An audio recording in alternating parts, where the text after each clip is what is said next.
Grand Mal Seizure. Not fun. Yo, what's going on? It's someone that's no one, and welcome back to today's report.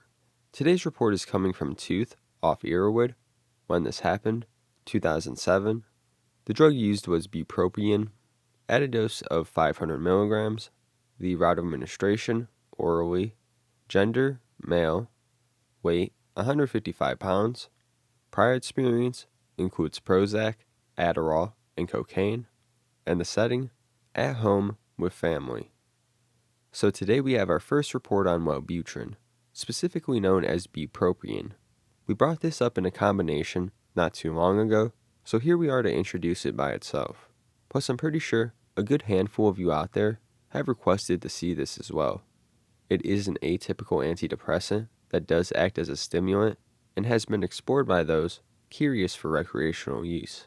I would say it is somewhat in a lane of its own based on how it acts and what it's used for, which we'll be breaking it down more after the report.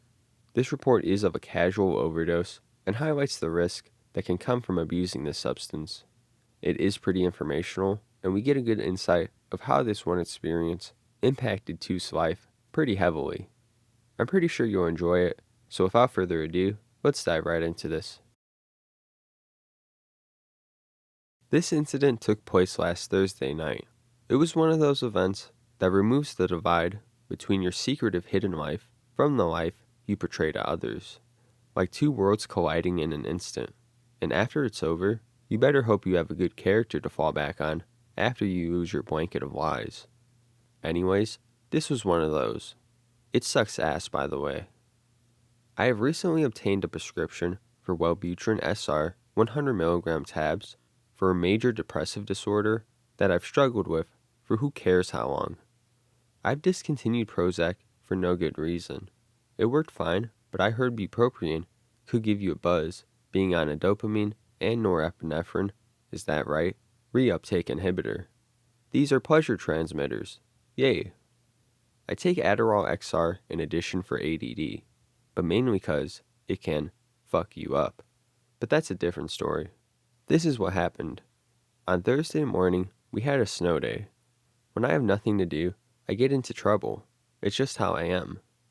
I spent the morning at my neighbor's, snorting cocaine and feeling cool. That night I was in my room and had no high whatsoever.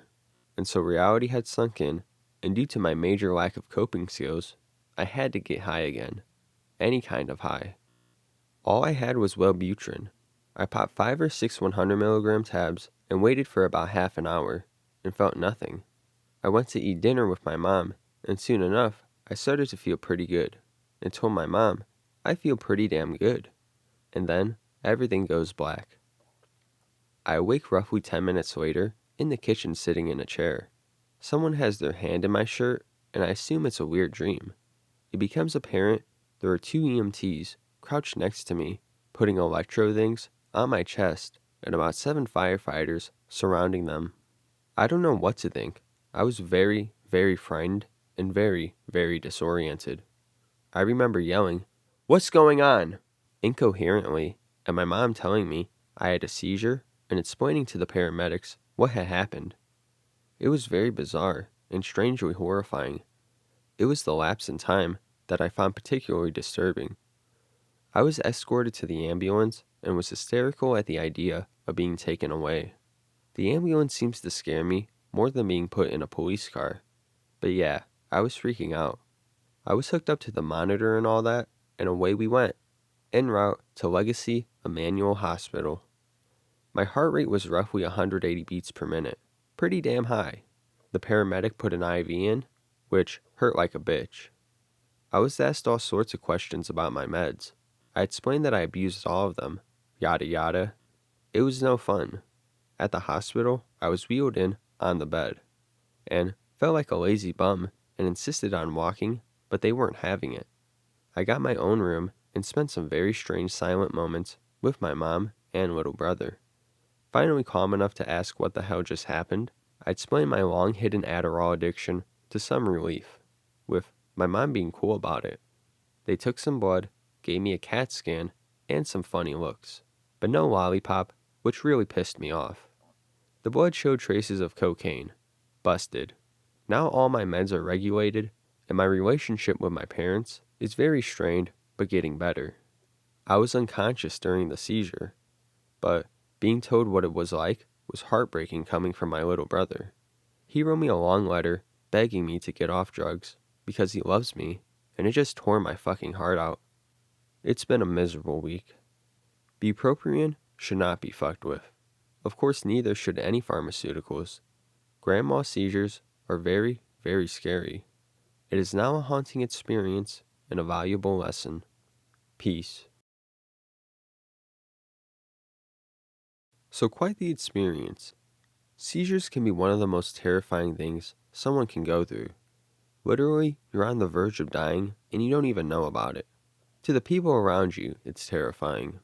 But this isn't always the case. It is possible to have what's called a focal aware seizure, where you basically are conscious of you having and going through the seizures, which I imagine would even be more terrifying. But waking up, realizing you had a seizure, is terrifying nonetheless. But let's break down the substance a bit more. Bupropion.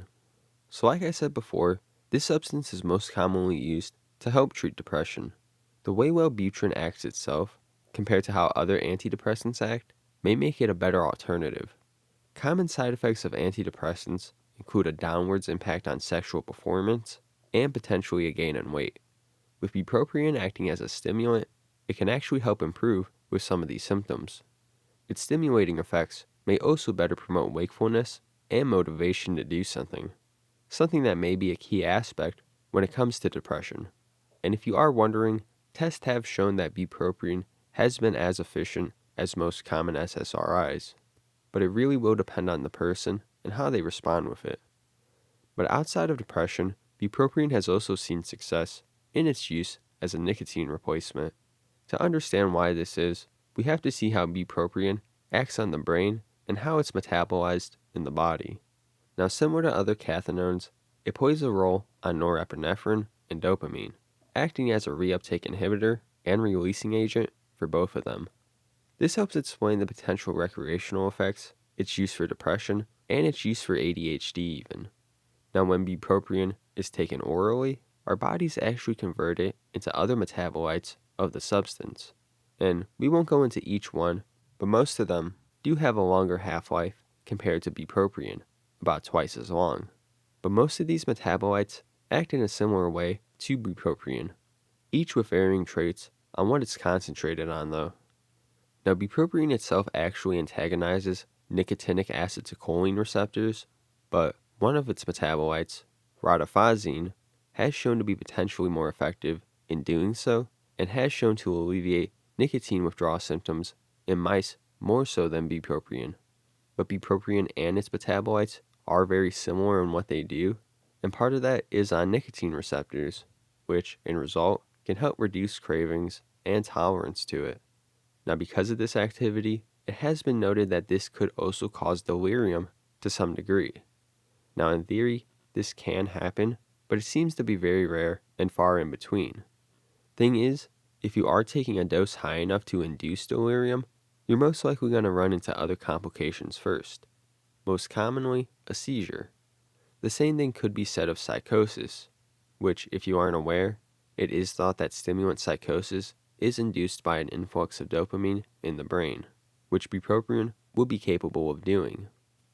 Now, maybe it's more likely to endure psychosis from prolonged usage of bupropion, but you most likely run into a seizure and other adverse effects from a high dose before you'd experience any type of psychosis.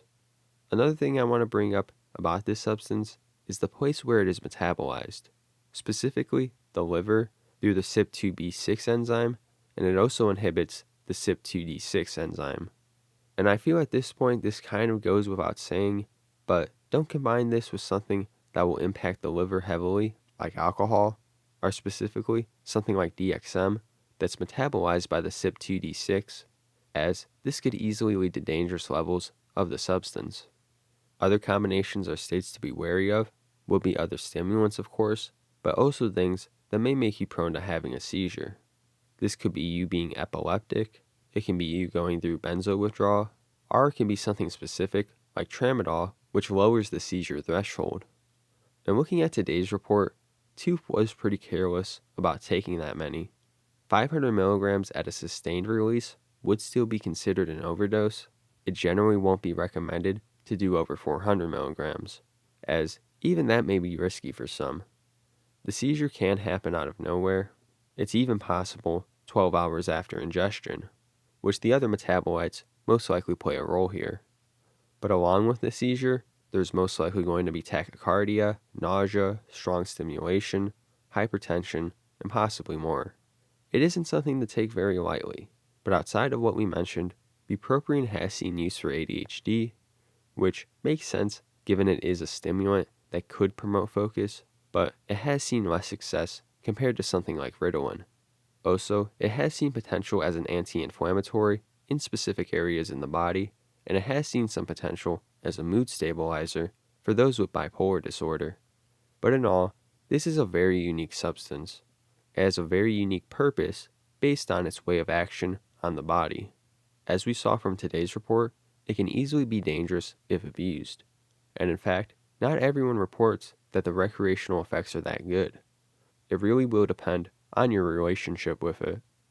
There is potential therapy to be found with this substance, especially when it comes to quitting nicotine. Many have reported that this is more effective than going cold turkey, and it's as effective as any other nicotine replacement treatment out there. But it really just is a matter of informing yourself of what can happen with this substance and starting slow with it. If you just down a handful of pills and jump into a high dose, no matter the substance, you're pretty much asking for a rough time to follow. So we're going to end it there today. If you guys did enjoy this video on bupropion, Wellbutrin, want to see more on cathinones, other pharmaceuticals, or anything at all, let me know in the comments below and we can do that. If you want to see me read your own report, send it to NoOneSubmitReport@gmail.com. If you can, like the video, subscribe to the channel if you haven't already, follow the socials, share the video. It's been Someone That's Someone, and I'll see you guys next time. Peace out.